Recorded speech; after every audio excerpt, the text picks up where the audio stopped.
छायाणं ओम ह्रीं नमो लोये सब साहूणं एसो पंच नमस्कारो सब पावपणासनो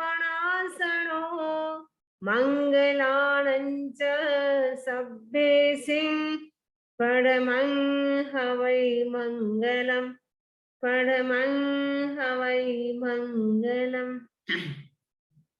आराध्य देव के चरणों में वंदन।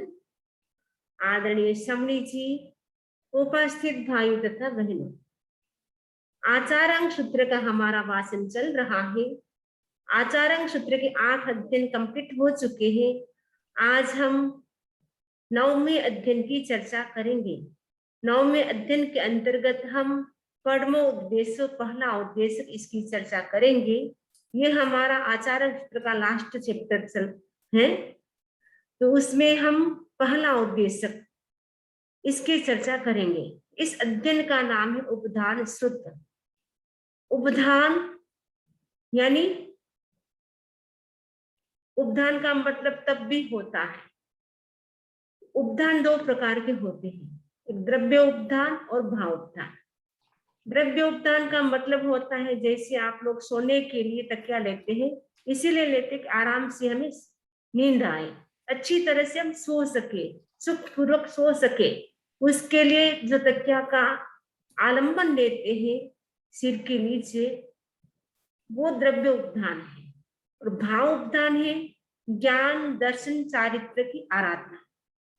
तो ज्ञान दर्शन चारित्र की अच्छी तरह से आराधना कर सके, अच्छी तरह से हमारे भाव रहे, वो है भाव उपधान। उपधान का एक अर्थ है धुनन। जैसे कपड़े मेले होते हैं, तो कपड़े मेले होते हैं तो कपड़े को क्लीन करने के लिए क्या करते हैं, पानी का उपयोग करते हैं, साबुन का उपयोग करते हैं, जिससे मेले कपड़े क्लीन हो जाते हैं। वैसे ही आत्मा पर अनादि काल से जो कर्म मेल लगा हुआ है, उसको क्लीन करने के लिए तपस्या आदि की जाती है। उपधान का दूसरा अर्थ है तप, यानी द्रव्य उपधान और भाव उपधान। द्रव्य उपधान का मतलब होता है तकिया, वस्त्र, ये सारे द्रव्य उपधान है। लेकिन भाव उपधान का मतलब है तप, ज्ञान दर्शन चारित्र की आराधना करना, वो भाव उपधान है।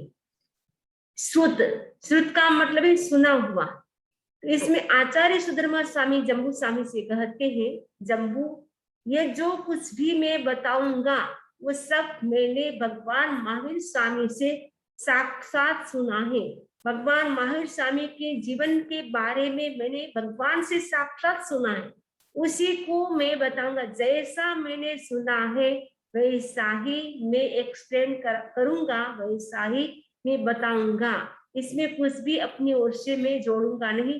भगवान ने जैसा कहा वैसा ही मैंने सुना, और वो सुन करके जम्बू को कहते मैं वैसा ही आपको बताऊंगा। तो सबसे पहले हम सूत्र का उच्चारण करेंगे। आहा सुवम वदिस्सामि, जहां से समणे भगवम उत्थाय संखाये तंसी हेमंते अहुणा यथा। तो सुधर्मा ने कहा, जम्बू, श्रमण भगवान महावीर की विहारचर्या के विषय में मैंने सुना है, वैसा मैं तुम्हें बताऊंगा। भगवान ने वस्तु सत्य को जानकर घर से अभिनिष्क्रमण किया। वे हेमंत ऋतु में दीक्षित होकर क्षत्रिय कुंजपुर से तत्काल विहार कर गए। यानी भगवान महावीर स्वामी की जैसी विहारचर्या थी, जैसी दिनचर्या थी, उसके बारे में सब सुधर्मा स्वामी जम्बू स्वामी को बता रहे हैं कि भगवान महावीर स्वामी ने संसार के स्वरूप को देख करके उन्होंने क्या किया, घर से अभिनिष्क्रमण किया। अभिनिष्क्रमण क्या का मतलब है, भगवान ने दीक्षा स्वीकार की। वे हेमंत ऋतु में दीक्षित होकर, यानी भगवान महावीर स्वामी की दीक्षा कब हुई थी, मिक्सर कृष्णा दशमी के दिन हुई थी। उस समय वो ठंडी का टाइम होता है, तो हेमंत ऋतु उसको कहा जाता है। हेमंत ऋतु में दीक्षा ली थी भगवान महावीर स्वामी ने। तो क्षत्रिय कुंडपुर से तत्काल विहार किया, दीक्षा ली। दीक्षा लेते ही तुरंत ही मुहूर्त भर में महर्षि विहार कर दिया। विहार इसीलिए किया क्योंकि भगवान महावीर स्वामी जानते थे यह सब मेरे परिचित है, अपने रिलेटिव्स है, यदि मैं यह रहूंगा तो मेरी साधना अच्छी नहीं होगी। इसलिए दीक्षा लेते ही भगवान महावीर स्वामी क्षत्रिय कुंड से वो कुमार ग्राम में विहार कर जाते हैं और भगवान महावीर स्वामी वहां रहते थे जहां कोई उनका परिचित न हो, ऐसे शून्य स्थानों में रहते थे जिसके कारण उनको साधना में किसी भी प्रकार की बाधा न आए, क्योंकि यदि एकांत स्थान में नहीं रहते तो वहां कभी कभी बाधा भी उपस्थित हो सकती है। इसलिए भगवान महावीर स्वामी स्थान को देखते थे कि यहाँ मुझे किसी भी प्रकार की साधना में ध्यान में बाधा नहीं आने वाली है, ऐसा स्थान चुनते थे। ऐसा स्थान चुनने के बाद भी कभी कभी वो एकांत में जाते, वहां पर भी बच्चों की टोली आ जाती, कभी कभी स्त्रियां आ जाती, उनको कष्ट देती थी, तो भगवान महावीर स्वामी क्या करते थे, मौन पूर्वक वहां से चले जाते थे, लेकिन अपनी ओर से किसी को वो कष्ट नहीं देते थे। उनका ध्यान मात्र आत्मा की ओर था, शरीर की ओर नहीं था। उनका मात्र एक लक्ष्य था, मुझे मोक्ष को प्राप्त करना है। क्योंकि उनके परिवार वाले पूछते थे, जब घर में थे उस समय पूछते थे कि तुम स्नान क्यों नहीं करते हो, तुम नीचे क्यों सोते हो। भगवान महावीर स्वामी यही कहते थे, उस समय तो घर में थे, उस समय कहते थे कि मैं सब जगह स्रोत देखता हूँ, यानी आश्रय यानी पाप का आगमन हो रहा है, मुझे साक्षात दिखाई दे रहा है। तो मुझे क्या करना है, अपनी आत्मा को कर्मों के बंधनों से मुक्त करना है। इसीलिए मैं घर में रहता हुआ भी मैं साधु जैसा जीवन जी रहा हूँ। मुझे सब जगह पाप ही पाप दिखाई दे रहा है।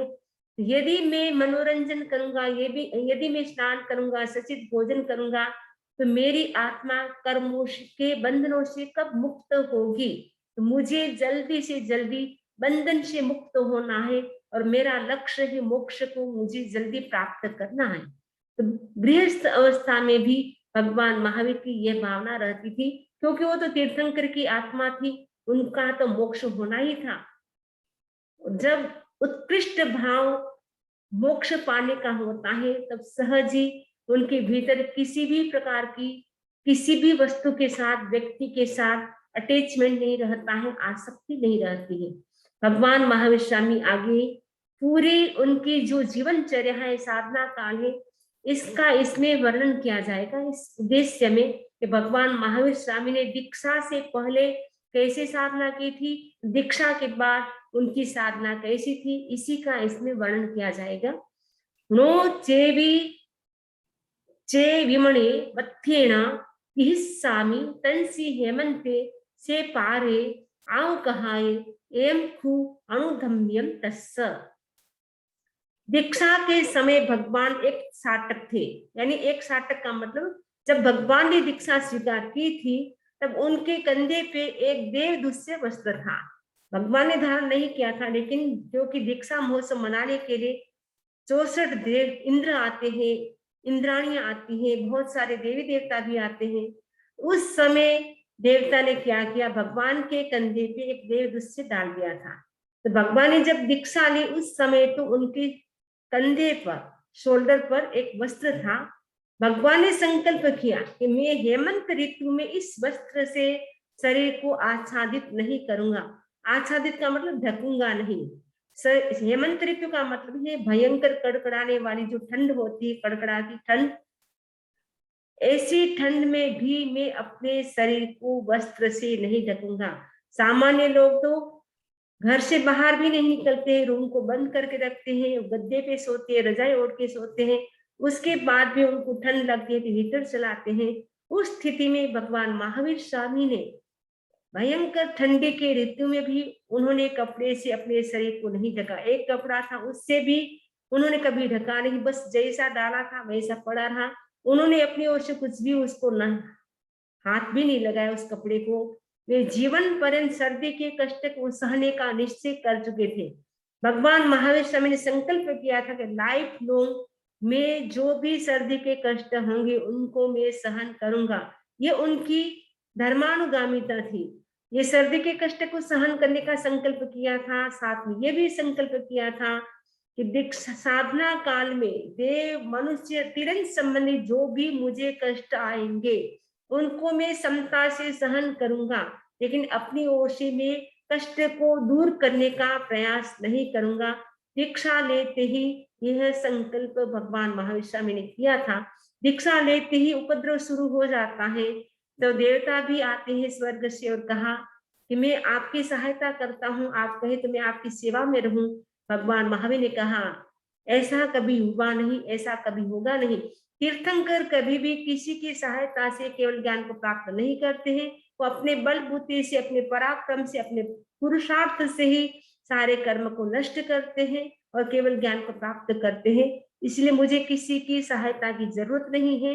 नंदीवर्धन को भी पता चला कि भाई को ऐसे कष्ट आ रहे हैं, सारे लोग उनको उपद्रव उपसर्ग दे रहे हैं, तो नंदीवर्धन भी आए थे भाई की सहायता के लिए, लेकिन उनको भी मना कर दिया, मुझे किसी की भी सहायता की जरूरत नहीं है।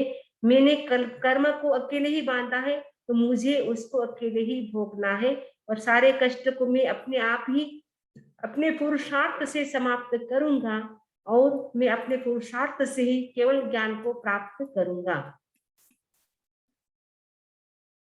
सत्तारी साह्ये मासे बहवे पाण जाइया आगम अविरुज्य कायम विहरिंसु आरुषियाणम तत्हिंसिसु। सूत्र का अर्थ है अभिनिष्क्रमण के समय भगवान का शरीर दिव्य गो शीर्ष चंदन और सुगंधी चूर्ण से सुगंधित किया गया था, क्योंकि जब दीक्षा ली थी तब भगवान महावीर स्वामी का जो शरीर था, बॉडी थी, वो जो गो शीर्ष नाम का चंदन होता है उसके सुगंध से पूरे शरीर पर लगा दिया था, नहीं जो गो शीर्ष चंदन था उसका लेप किया गया था पूरे शरीर पर। ऐसे भी कहा जाता है कि जो तीर्थंकर का जो शरीर होता है, जो बॉडी होती है, वो सुगंधित होती है, उनकी बॉडी से निरंतर सुगंध निकलती रहती है, प्लस उनके शरीर पर गो शीर्ष नाम का चंदन का जो लेप किया गया उससे भी उनके शरीर में बहुत ज्यादा सुगंध बढ़ जाती है। उनके सुगंध को सुनने के लिए भंवरे आते थे, क्योंकि भंवरे होते हैं उनको सुगंध अच्छी लगती है, वो रसपा जैसे फ्लावर्स होते हैं उसके ऊपर भंवरे बैठते हैं सुगंध लेने के लिए, पराग लेने के लिए। वैसे ही भगवान महावीर के शरीर से इतनी सुगंध आती थी कि भंवरे आकर के बैठ जाते थे। भंवरे को जब रस नहीं मिलता था तब वो क्या करते थे, भंवरे उनके शरीर को डंक लगाते थे, जोर से काटते थे। यह क्रम 1 महीना नहीं, 2 महीना नहीं, लेकिन 4 महीने तक कंटिन्यू भंवरे भगवान महावीर को कष्ट देते रहे। तीर्थंकर का शरीर अद्भुत गंध युक्त होता है, ये जन्मजात अतिशय है। भगवान महावीर के शरीर पर लगी हुई गंध युक्त द्रव्यों की सुगंधि भी विशिष्ट थी, इसलिए सुगंधि के रसिक मधुकर यानी भंवरा आदि प्राणी पराग की आशंका से भगवान के शरीर के चारों ओर मंडराते रहते थे। इतना भगवान महावीर को कष्ट होता था, फिर भी भगवान समता से इन सभी कष्टों को वो सहन करते थे। और कभी कभी उनकी शरीर से इतनी सुगंध आती थी तो स्त्रियां भी आ जाती थी और मांग करती थी कि आपके शरीर से इतनी सुगंध आ रही है, आपने क्या लगाया है, हमें भी वो चीज दे। लेकिन भगवान तो क्या करते थे, मौन रहते थे, भगवान कोई भी उत्तर नहीं देते थे। इनके शरीर से सुगंधित इतनी सुगंध निकल रही थी, बच्चे भी आते थे, कभी कभी स्त्रियां भी आ जाती थी, लेकिन भगवान तो कुछ भी उत्तर नहीं देते थे। भगवान तो ध्यान में ही लीन रहते थे और उनके शरीर पर सुगंध होने के कारण चींटे भी आ जाती थी, कभी कभी आकाश में उड़ते हुए गीत भी आ जाते थे, सर्प भी आ जाते थे, वो भी उनके मांस को खाते थे, मच्छर भी खाते थे। फिर भी भगवान तो क्या है, अहिंसा की दृष्टि से उनका निवारण नहीं करते थे। क्योंकि निवारण करेंगे तो हिंसा हो जाएगी, हिंसा न हो उसके लिए भगवान तो जो कोई भी कष्ट दे, कुछ भी करे, मुझे उनका निवारण नहीं करना है, यानी उनको मुझे रोकना नहीं है, जो करे वो करे, ये शरीर मेरा नहीं है। संवत्सरं सायं मासं जमुना रिक्कासी वत्थगम भगवम अचेले ततो चायतम वसज्ज पत्थमण गारे। भगवान ने 13 महीनों तक उस वस्त्र को नहीं छोड़ा, यानी देवता ने जब दीक्षा ली उस समय देवदुष्य वस्त्र रखा था कंधे पर, वो वस्त्र 13 महीने तक भगवान ने नहीं छोड़ा, यानी सहज ही पड़ा था, भगवान ने उसको देखा भी नहीं, बस पड़ा था, वो 13 महीना तक रहा। फिर अंगार और त्यागी महावीर उस वस्त्र को छोड़कर अचेतन हो गए, यानी 13 महीना तक रहा। उसके बाद क्या हुआ, जब भगवान महावीर विहार कर रहे थे, सुवर्णा बालिका नदी की ओर जा रहे थे, उस समय रास्ते में क्या होता है, झाड़ी आती कांटों की, उस कांटों की झाड़ी में भगवान का जो कपड़ा था, वस्त्र था देवदूत, वो अटक जाता है। फिर भगवान ने उसको उठाया नहीं, छोड़ करके चले गए। उसके बाद तो उन्होंने कोई वस्त्र को धारण नहीं किया, संकल्प कर लिया अब मुझे नए वस्त्र को नहीं धारण करना है, मैं आजीवन निर्वस्त्र रहूंगा। अदुपोरिशिम तीर्यम भित्तिम चक्षुमासज्ज अंतसो झाई अह चक्षु भिया सहिया तम हंता हंता बहवे कंदीसु। भगवान प्रहर प्रहर तक आंखों को अपलक रख तिरछी भींत पर मन को केंद्रित कर ध्यान करते थे। प्रहर प्रहर का मतलब 3 घंटे का जो टाइम होता है वो कोशी होती। सपोज 12 घंटे का अभी दिन है मान लो, तो 3 घंटे का टाइम जो बीत जाता है उसको एक प्रहर कहते हैं। सपोज 14 घंटे का दिन होता है तो 3.25 3.5 घंटे का भी एक प्रहर हो सकता है। अभी जैसे दिन रात लगभग बराबर हो रहा है, 7:10 7:12 पे सनराइज हो रहा है, 7:10 पे सनसेट हो रहा है, लगभग 12 घंटे का दिन है। अभी 3 घंटे का जो टाइम बीतता है उसको एक प्रहर बोलते हैं। तो भगवान तो प्रहर प्रहर तक घंटों घंटों तक आंखों को अपलक रख तिरछी भेंट पर मन को केंद्रित कर ध्यान करते थे। अपलक यानी त्राटक, यानी एक दीवार के सामने ही देखते थे और कुछ भी नहीं, अपलक बिना पलक को झपकाए, आंखों को झपकाए बिना ही वो अपलक दृष्टि से, अनिमिष दृष्टि से भगवान क्या करते, एक दृष्टि से वो एक देखते रहते थे। कभी कभी क्या होता था, इतने लंबे समय तक वो ध्यान करते थे बिना आंखों को पलकाए झपकाए। उससे क्या होता था, उनकी जो आंखों की पुतली होती थी वो ऊपर चली जाती थी। फिर बच्चे कोई आते थे तो वो उनको देख करके डर जाते थे, बच्चों की टोली। फिर वो क्या करते थे, हंत हंत मार मार करके वो चिल्लाते थे। उन्हें देखकर भयभीत बनी हुई बच्चों की टोली हंत हंत कहकर चिल्लाती, दूसरे बच्चों को बुला लेती, फिर दूसरे बच्चों को और बुला करके आ जाती थी। तो प्रस्तुत गाथा में भगवान महावीर की अनिमेष दृष्टि ध्यान यानी त्राटक की सूचना दी गई। भगवान प्रहर प्रहर तक तिरछी भेंट पर आंखें स्थिर कर आत्मलक्षित ध्यान करते थे।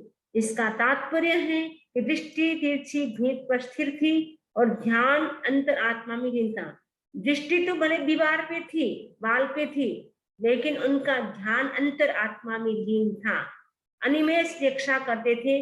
अनिमेष प्रेक्षा करने से व्यक्ति क्या है, निर्विचार हो जाता है। कई लोग कहते हैं बहुत सारे विचार आते हैं, तो विचारों को कम करने का एक माध्यम है अनिमेष प्रेक्षा। त्राटक अपने सामने ओम रख लो या किसी की तस्वीर रख लो या कोई आप टिक्का बना सकते हैं, यानी कोई भी आप बिंदु कर सकते हैं वहां पे।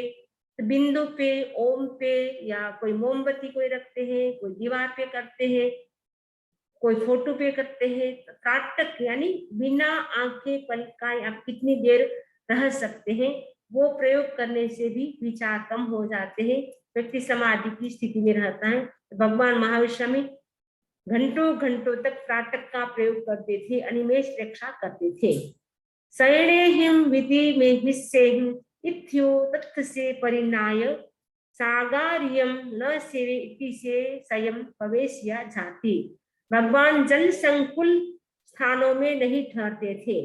जन संकुल यानी जहां भीड़ भाड़ ज्यादा होती, जहां बहुत सारे लोग होते थे, उस स्थान पे भगवान नहीं रुकते थे। कभी कभी ऐसा होता कि एकांत स्थान देखकर ठहरते, और एकांत की खोज में कुछ स्त्रियां वहां आ जाती। भगवान की प्रज्ञा जागृत थी, इसलिए उनके द्वारा भोग की प्रार्थना किए जाने पर भी भगवान भोग का सेवन नहीं करते थे। वे अपनी आत्मा की गहराइयों में बैठकर ध्यान में लीन रहते थे। एकांत में भी स्त्री आ जाती थी, तो भगवान इतने सुंदर थे, उनके रूप से वो मोहित होकर के भगवान से भोग की प्रार्थना करती थी, लेकिन भगवान तो अब आत्म साधना में लीन रहते थे, वो उनकी ओर ध्यान भी नहीं देते थे, क्योंकि भगवान को वो विचलित नहीं कर सकती है। जैसे भगवान ऋषभ की प्रार्थना में भी मानतुंग आचार्य ने गाया है, चित्रम किमत्र यदि सांगना भी नीतम मनागपि मनोनविकार मार्गम कल्पांत काल मरुता चलिता चलेन किम मंदराद्रि शिखरम चलितम कदाचित। यदि देवांगनाओं ने आपके मन को विकार युक्त नहीं बनाया तो इसमें आश्चर्य क्या है। पर्वत को प्रकंपित करने वाले कल्पांत काल के पवन से क्या मेरु पर्वत कभी प्रकंपित हो सकता है? कभी भी नहीं हो सकता है। भगवान महावीर ने भी इसका आचरण किया, इसलिए इसका प्रतिपादन किया है कि भगवान महावीर क्या थे, इंद्रिय जयी थे, इंद्रियों को जीत लिया था, उनका लक्ष्य केवल मोक्ष पे था, इसीलिए उनके सामने कोई भी आती स्त्रियां उनकी ओर वो ध्यान नहीं देते थे, वो अपनी साधना में ही लीन रहते थे। जे के इमे अगारत था मिसी भावम पहाय से झाती पुट्ठो भी नाभि भाषिसु कच्छति नाईवत्तई अंजू। गृहस्थों से संकुल स्थान प्राप्त होने पर भी भगवान अपने मन को किसी में न लगाते हुए ध्यान करते थे। कभी कभी एकांत स्थान भगवान को नहीं मिलता था तो भगवान सपोज उनको कभी लोगों के बीच में भी रहना पड़ता था, फिर भी वो लोगों के साथ वो कोई भी बातचीत नहीं करते थे, वो मौन रहते थे, बोलने पर भी बुलाने पर भी वो नहीं बोलते थे, तो ध्यान में ही लीन रहते थे, अपने ध्यान को भंग नहीं करते थे। सबके बीच रहते हुए भी वो ध्यान को भंग नहीं करते थे। नो सुगर मेत मेगे सिम नाभि भाषे अभिवाय माणे तट्टको तत्त दंडेहिम विषय पब्बो अप पुण्यहिम। भगवान अभिवादन करने वालों को आशीर्वाद नहीं देते थे, डंडे से पीटने पर और अंग भंग करने वाले अभागे लोगों को वे साफ नहीं देते। साधना की यह भूमिका हर किसी साधक के लिए सुलभ नहीं, यानी भगवान का कोई अभिवादन करते, कोई अर्चा करते, कोई पूजा करते, कोई स्वागत करते, फिर भी भगवान उनको कोई आशीर्वाद नहीं देते थे, हाँ तुम्हारा ऐसा अच्छा हो जाए। कई लोग आते हैं, समणी जी आशीर्वाद दो, कई भाई बहन आते हैं, महाराज हमें आशीर्वाद दो, लेकिन भगवान तो वीतराग थे, वो तो आशीर्वाद नहीं देते थे। कोई उनको डंडे से पीटते, मारते, कोई अंग भंग भी कर देते, कितने कष्ट देते थे। जो संगम थे, एक रात्रि में 20 मारणांतिक कष्ट दिए।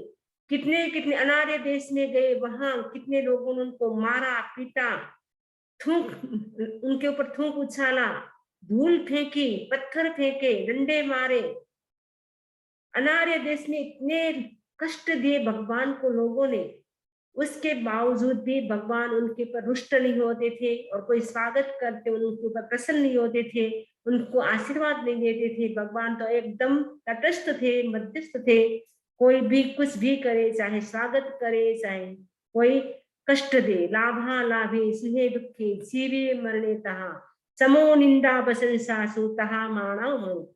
चाहे लाभ हो चाहे अलाभ हो, कभी प्रॉफिट होता है कभी नुकसान होता है, तो हम तो क्या होता है हिल जाते हैं, प्रॉफिट होता है खुश हो जाते हैं, नुकसान होता है तो हम दुखी हो जाते हैं। कोई हमारा रेस्पेक्ट करते हैं तो हमें अच्छा लगता है, कभी कोई हमारा रेस्पेक्ट नहीं करता तो अच्छा नहीं लगता है। भगवान तो कोई रेस्पेक्ट करो चाहे मत करो, कोई कुछ भी करो, लेकिन भगवान तो दोनों स्थिति में वो समता रखते थे, न खुश होते थे न उदास होते थे। खरु शायम दुत्ति तिखायम अति अच्छ मुनि परकमाणे आघाय रक्त गीतायम दंड जुद्धाइम मुट्ठी जुद्धाइम। भगवान दूसह रुखे वचनों पर ध्यान ही नहीं देते थे, उनका पराक्रम आत्मा में ही लगा रहता था। भगवान आख्यायिका, नाट्य, गीत, दंड युद्ध और मुष्टि युद्ध कौतुक पूर्ण प्रवृत्तियों में रस नहीं लेते थे। भगवान को कोई ऐसे कठोर शब्द बोलते थे, रुखे वचन कठोर शब्द बोलते थे जिसको अपन सुन भी नहीं सकते कानों से, ऐसे ऐसे शब्द भी भगवान के लिए प्रयोग करते थे, फिर भी भगवान ध्यान ही नहीं देते थे। हमें तो कोई थोड़ा सा बोलते तो वो तो बोल के चला गया, घंटों तक आता है मन में, अरे मेरे को ऐसा बोला, मेरे को ऐसा बोला, अब मैं भी ऐसा बोलूंगा, कई देर तक चलता रहता है। लेकिन भगवान तो ध्यान भी नहीं देते थे। उनका पराक्रम तो क्या था, केवल आत्मा में ही, आत्मा के लिए ही सब कुछ था उनका।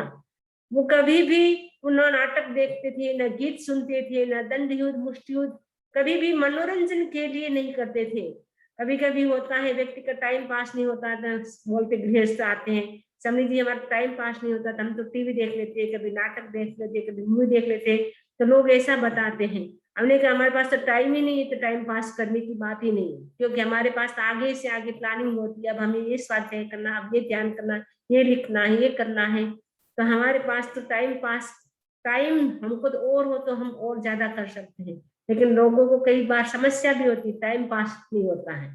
तो टाइम पास करने के लिए लोग क्या करते हैं, नाटक देखते हैं, मूवी देखते हैं, गीत देखते हैं। भगवान महावीर कभी भी अपना समय ऐसा बर्बाद नहीं करते थे, मनोरंजन में वो रस ही नहीं लेते थे। उनका रस तो किसमें था, आत्मा का ध्यान करना, केवल आत्मा पर उनकी दृष्टि केंद्रित थी। इसीलिए उनको कुछ भी अच्छा नहीं लगता था, केवल आत्मा का ही ध्यान करते थे, वो ही उनको अच्छा लगता था। गढ़िये मिहो कहासु समयम मीणाय सुहे, विसोगे अदक्कु एताम सो उरालाय, कच्ची नाय पुत्ति असरणाए। काम कथा और सांकेतिक बातों में आसक्त व्यक्तियों को भगवान हर्ष और शोक से अतीत होकर मध्यस्थ भाव से देखते थे। भगवान इन दुस्सह अनुकूल और प्रतिकूल उपसर्गों में स्मृति भी नहीं लगाते, इसलिए उनका पार पा जाते। भगवान ध्यान के एकांत स्थान का चुनाव करते थे। यदि एकांत स्थान प्राप्त नहीं होता तो मन को एकांत बना लेते थे। ऐसे तो एकांत स्थान में ध्यान करते थे, कभी कभी एकांत स्थान नहीं मिलता तो अपने मन को इतना एकाग्र कर लेते थे कि सबके बीच में रहते हुए भी वो एकाग्र हो जाते थे, अंतर आत्मा में वो लीन हो जाते थे। तो भगवान अनुकूल प्रतिकूल जो भी परीक्षा आते थे उनको वो समता से सहन करते थे। उनको फिर याद नहीं करते थे कि अमुक ने मेरे साथ ऐसा किया, अमुक ने मेरा अभिवादन किया, अमुक ने मेरे को ऐसे शब्द का प्रयोग किया। जो भी आते कष्ट, कभी अच्छे बुरे जो भी आते, उनमें एकदम तटस्थ रहते थे, मध्यस्थ रहते थे, लेकिन उनके प्रति न राग करते थे, न द्वेष करते थे, न हर्ष न शोक। अभी साहिये दिवे वासे शीतोदम अवो चाणिक खंते एकत्र गए पिही से अहिन्नाय दंसने संते। भगवान माता पिता के स्वर्गवास के पश्चात 2 वर्ष से कुछ अधिक समय तक गृहवास में रहे। उस समय उन्होंने सचित भोजन और जल का सेवन नहीं किया। यानी जब माता पिता का स्वर्गवास होता है उसके बाद भी वो 2 वर्ष घर में रहते हैं, क्योंकि उन्होंने गर्भ में प्रतिज्ञा की थी कि जब तक माता पिता जीवित रहेंगे तब तक मैं दीक्षा ग्रहण नहीं करूंगा। जैसे ही माता पिता का स्वर्गवास हो जाता है, भगवान महावीर स्वामी नंदीवर्धन, जो उनके बड़े भाई थे, उनका नाम था नंदीवर्धन, नंदीवर्धन के पास आए और कहा मेरी प्रतिज्ञा पूर्ण हो चुकी है, मैंने प्रतिज्ञा ली थी कि जब तक माता पिता जीवित रहेंगे तब तक मैं दीक्षा ग्रहण नहीं करूंगा। अब मेरी प्रतिज्ञा पूर्ण हो गई है, आप मुझे परमिशन दे, मुझे दीक्षा लेना है, समण बनना है। तो नंदीवर्धन ने कहा अरे भैया आप कैसी बात करते हैं, अभी तक माता पिता का जो वियोग है वो तो पूरा ही नहीं हुआ, और अभी तुम चले जाओगे तो तुम्हारा वियोग में कैसे सहन करूंगा। जैसे घाव होता है, इस पे ऊपर नमक डालते हैं तो कैसी जलन होती है। तो नंदीवर्धन कहते तुम तो घाव पे नमक छिड़कने की बात करते हो, लेकिन तुम अभी दीक्षा नहीं ले सकते हो। तो भगवान महावीर स्वामी कहते हैं कि भैया तुम्हारी बात ठीक है, तुम्हारी बात का भी मैं रिस्पेक्ट करता हूँ। माता पिता के लिए मैंने 28 वर्ष में घर में रहा, तो तुम यदि आप कहते हो तो आपके कहने से मैं घर में रहने के लिए तैयार हूँ, लेकिन मुझे कितने साल तक रहना होगा। तो नंदीवर्धन ने कहा भैया माता पिता का जो वियोग है, उनका जो शोक है वो 2 साल तक मनाया जाएगा, तो कम से कम आपको 2 साल तक तो रहना होगा। तो कहा ठीक है, आपकी बात मैं मान्य करता हूँ, लेकिन मेरी बात भी सुनो। घर में रह करके भी मैं एकांत में रहूंगा, मैं रात्रि भोजन नहीं करूंगा, सचित जल का सेवन नहीं करूंगा, मैं ध्यान में ही ज्यादा रहूंगा, मैं किसी भी बात में हस्तक्षेप नहीं करूंगा, मैं किसी बात पर ध्यान नहीं दूंगा, घर में रहते हुए मैं साधुपन जैसा ही पालन करूंगा।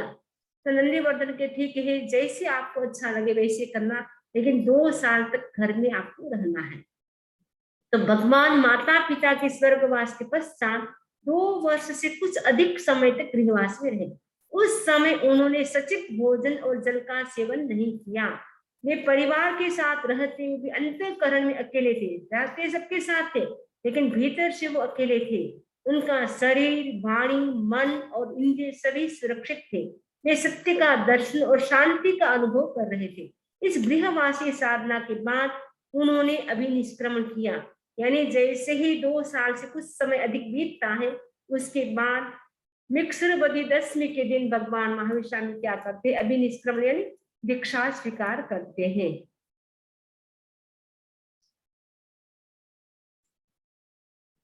पूर्वीं च आउ कायम तेव कायम च वायु कायम च पण गायम दिए हरियान तस कायम च सब्बसो रचा। पृथ्वी काय, अप काय, तेजस काय, वायु काय, पनक यानी फफूंदी, बीज, हरियाली और त्रस का, इन्हें सब प्रकार से जानकर भगवान क्या करते थे? इनकी हिंसा नहीं करते थे, क्योंकि उनमें भी अपने जैसी आत्मा उनको दिखती थी। तो ये जो षडजीव निकाय का वर्णन है, हमने प्रथम चैप्टर में पूरा विस्तार से सुना था। एआईम संति पड़ी लेहे चित्तनंताइम से अविन्नाय परिवज्जियाण विहरित्था इति संख्याय से महावीरे। इनके अस्तित्व को देखकर, इनके यानी पृथ्वी काय, अब काय, तेजस काय, वायु का, वनस्पति का, इनके अस्तित्व को देखकर, यानी इनमें आत्मा है, चेतना है, ऐसा देख करके ये निर्णय कर, विवेक कर भगवान महावीर इनके आरंभ का वर्जन करते, विहार करते थे। यानी ये जो षडजीव निकाय है उनमें जीव है, त्रस्ताय का जीव तो हमें दिखाई देता है, क्योंकि वो जीव नहीं दिखाई देता, यानी वो चलते हैं फिरते, इससे पता चलता है कि ये जीव है। लेकिन पृथ्वी, पानी, अग्नि, वायु, वनस्पति वो चलते फिरते नहीं, तो पता भी नहीं चलता इसमें जीव है। क्योंकि जैन दर्शन के अतिरिक्त से सभी दर्शन है वो उनमें जीव नहीं मानते हैं। एक जैन दर्शन ही ऐसा विशिष्ट दर्शन है, तो जो हमें दिखाई नहीं देती है आत्मा, चेतना, उनमें भी वो चेतना, आत्मा स्वीकार करता है, इनमें भी हमारी जैसी आत्मा है। तो भगवान महावीर स्वामी के पास अवधि ज्ञान था, दीक्षा लेते ही उनको मन पर ज्ञान की भी प्राप्ति हो गई थी। उनको ज्ञान से दिखाई देता था कि ये इनमें भी मेरी जैसी आत्मा है, इसीलिए भगवान महावीर स्वामी कभी भी उनका आरंभ समारंभ नहीं करते थे। अदु थावरा तसत्ताय तस जीवाय थावरत्ताय अदु सब जोड़िया सत्ता कमुना कपिया पुरो बाला। स्थावर जीव त्रस योनि में उत्पन्न हो जाते हैं। त्रस जीव स्थावर योनि में उत्पन्न हो जाते हैं। जीव सर्व योनिक है, यानी प्रत्येक जीव प्रत्येक योनि में उत्पन्न हो सकता है।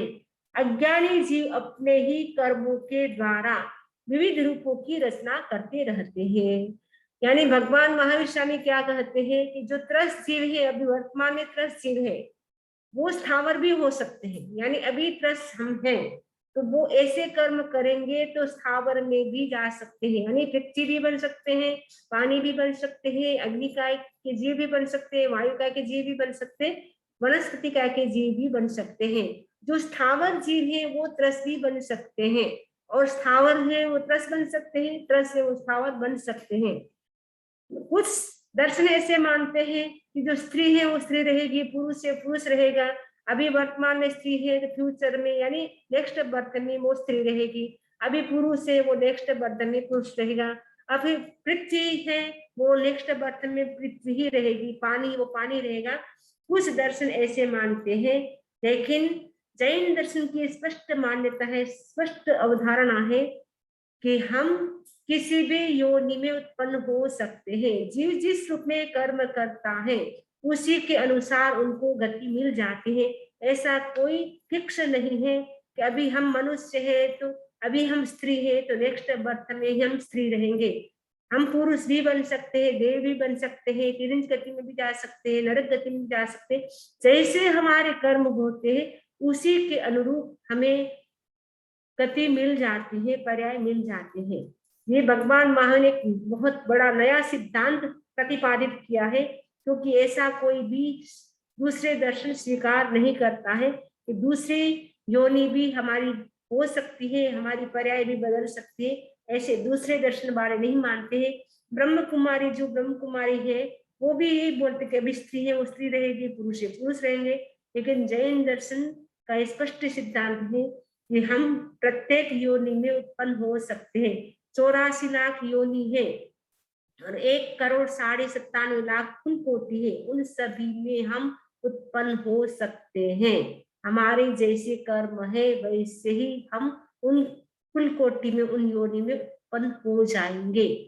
भगवंच एवं मन्ने सिंह सोव हिये हुलपति बाले कम्मम च सब्बसो नच्चा तम पड़िया के पावगम भगवम। अज्ञानी मनुष्य परिग्रह का संचय कर छिन्न भिन्न होता है। इस प्रकार अनुचिंतन कर तथा सब प्रकार से कर्म को जानकर भगवान ने पाप का प्रत्याख्यान किया। क्योंकि अज्ञानी जो होते हैं वो मनुष्य क्या करते हैं, परिग्रह का संचय करते हैं। यानी परिग्रह का इकट्ठा कौन करते हैं, जो जिसमें ज्ञान नहीं होता है, अज्ञानी होते हैं वो करते हैं। इस प्रकार अनुचिंतन कर तथा सब प्रकार से कर्म को जानकर भगवान ने क्या किया, पाप का प्रत्याख्यान किया। क्योंकि परिग्रह का संचय करेंगे उससे भी क्या होगा, पाप कर्म का बंध होगा। तो भगवान ने पाप को समझ करके उन्होंने किसी भी प्रकार के उपकरण भी अपने पास नहीं रखे और वो पूर्ण रूप से अपरिग्रही बन गए। दुह्यम समिच्च मियाहवि किर्य मक्खाय नेलिसिम नाणी आयाण सोय मति वाय सोयम जोगम च सब्बसो नच्चा। ज्ञानी और मेधावी भगवान ने क्रियावान, आत्मवान और अक्रियावान, अनात्मवान दोनों की समीक्षा कर तथा इंद्रियों के स्रोत, हिंसा के स्रोत और योग को सब प्रकार से जानकर दूसरों के द्वारा अप्रतिपादित क्रिया का प्रतिपादन किया।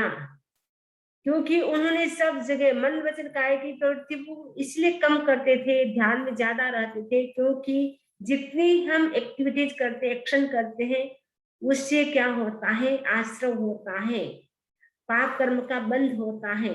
जितना हम ध्यान करते हैं, तो मन वचन काया की जितनी प्रवृत्ति हम कम करते हैं उससे पाप कर्म का बंध कम होता है। इसीलिए कहते हैं कि ध्यान से जितनी कर्मों की निर्जा होती है उतनी दूसरी तपस्या से भी नहीं होती है। तपस्या करते हैं उससे भी उतनी निर्जा नहीं होती जितनी ध्यान से होती है। आचार्य महाप्रज्ञ जी कई बार कहा करते थे, आधा घंटा यदि व्यक्ति ध्यान कर लेता है उससे 2 उपवास जितना लाभ होता है। 2 दिन भूखा रहना पड़ता है कहाँ तो, केवल आधा घंटा मन वचन काया की प्रवृत्ति एकदम स्थिरता से, न मन से सोचना न वचन से बोलना और शरीर को भी एकदम स्थिर स्टेचू की भांति करना। इस प्रकार एकदम पूरी आत्म मतलब भावक क्रिया के साथ एकदम स्थिरता के साथ यदि शुद्ध ध्यान करते हैं उससे इतना लाभ होता है। आंखें बंद कर ली और विचार इतने आ रहे जो कभी विचार नहीं आते थे, ऐसे ऐसे विचार आते तो और ज्यादा कर्म का बंध हो जाता है। लेकिन ध्यान करे तो भी निर्विचार निर्विकार भाव से करे। तो त्राटक जो ध्यान भगवान महावीर करते थे वो त्राटक ध्यान बहुत अच्छा है।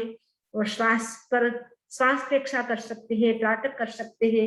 कई ऐसे ध्यान के प्रकार हैं जिससे हम अपने मन को स्थिर कर सकते हैं। ऐवातिम अणा उत्ते सय मन्ने सिम अकरणाय दस्सिठियो परिन्नाया सब कम्मा वहाऊ से अदक्खु। भगवान स्वयं प्राणवध नहीं करते और दूसरों से भी नहीं करवाते थे। भगवान ने देखा स्त्रियां सब कर्मों का आह्वान करने वाली है, इसलिए उन्होंने स्त्रियों का परिहार किया। भगवान स्वयं भी प्राणवध नहीं करते थे और दूसरों से भी नहीं करवाते थे, यानी वो किसी भी जीव की हिंसा न करते थे और न करवाते थे। और भगवान ने देखा कि जो ये स्त्रियां हैं वो सब क्या है, कर्मों को आह्वान बुलाने वाली, यानी कर्म का बंध कराने वाली है। इसीलिए उन्होंने स्त्रियों का भी परिहार किया। यानी घर में रहते हुए भी 2 साल जो घर में रहे नंदीवर्धन की इच्छा से, उस समय भी उन्होंने ब्रह्मचर्य का पालन किया, रात्रि भोजन का त्याग किया। तो उस समय भी उन्होंने देखा ये जो स्त्रियां हैं वो क्या है, कर्म बंधन का कारण बनती है, इसलिए भगवान ने स्त्रियों का वर्जन किया। भगवान गृहवास में रहते अनासक्त जीवन जी रहे थे, तब उनके चाचा सुपार्श्व भाई नंदीवर्धन तथा अन्य मित्रों ने कहा, तुम शब्द रूप आदि विषयों का भोग क्यों नहीं करते? भगवान ने कहा, इंद्रियां स्रोत हैं, इनसे बंधन आता है, मेरी आत्मा स्वतंत्रता के लिए छटपटा रही है, इसलिए मैं इन विषयों का भोग करने में असमर्थ हूँ। यह सुनकर उन्होंने कहा, कुमार तुम ठंडा पानी क्यों नहीं पीते, सचित आहार क्यों नहीं करते? भगवान ने उत्तर दिया, हिंसा स्रोत है, उससे बंधन आता है, मेरी आत्मा स्वतंत्रता के लिए छटपटा रही है, इसलिए मेरे ही जैसे जीवों का प्राण योजन करने में असमर्थ हूँ। उन्होंने कहा, कुमार तुम हर समय ध्यान की मुद्रा में बैठे रहते हो, मनोरंजन क्यों नहीं करते? भगवान ने कहा, मन, वाणी और शरीर ये तीनों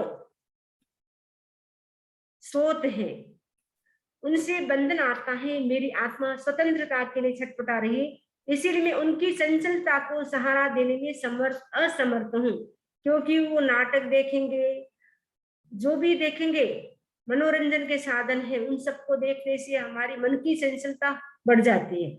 तो भगवान ने कहा कि मेरी आत्मा तो स्वतंत्र होना चाहती, मुक्त होना चाहती है, इसीलिए मैं चंचलता बढ़ाने वाले साधन को मैं नहीं देखता हूँ, मनोरंजन नहीं करता हूँ, इसलिए न गीत सुनता हूँ, न नाटक देखता हूँ, न मूवी देखता हूँ, मुझे कुछ भी अच्छा नहीं लगता है। घर में रहते हुए भी भगवान ने ध्यान की साधना की थी। उन्होंने कहा, कुमार तुम स्नान क्यों नहीं करते, भूमि पर क्यों सोते हो? भगवान ने कहा, देहाशक्ति और आराम ये दोनों स्रोत हैं, यानी शरीर के प्रति अटैचमेंट है या आराम का जीवन, ये दोनों ही स्रोत हैं, यानी पाप कर्म का द्वार है।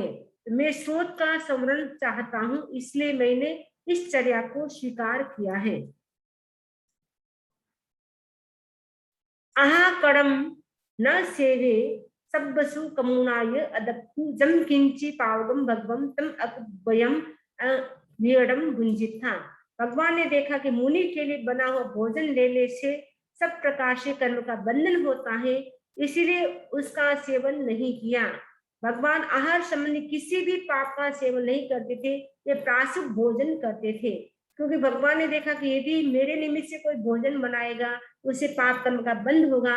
तो भगवान ने क्या किया, भगवान के निमित्त कभी बनता वो भोजन भगवान स्वीकार नहीं करते थे, भगवान प्राशुभ भोजन ही करते थे, यानी जो भगवान के जो कल्पनीय भोजन था वही भोजन करते थे, लेकिन वो सचित भोजन नहीं करते थे, जिससे जो आधा कर्मी यानी साधु के निमित्त से बना हुआ भोजन होता है वो भगवान कभी नहीं देते थे।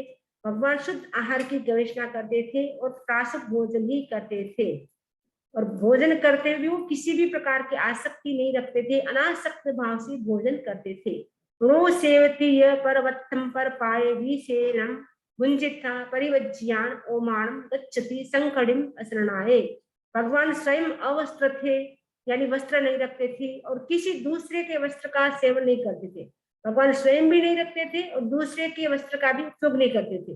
वे स्वयं पात्र नहीं रखते थे और किसी दूसरे के पात्र में भी नहीं खाते थे।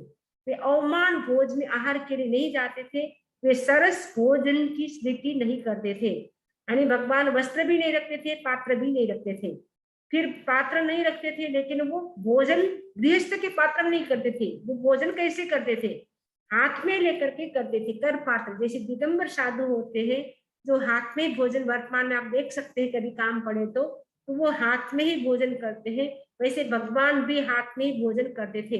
उनके लिए जो लोहार नाम का साधु था और सिंह अणगार था, वो कभी उनके लिए भगवान महावीर के लिए गोश्री लाते थे, तो गोश्री लाते थे तो भगवान क्या करते थे, वो अपने हाथ में लेकर के खाते थे।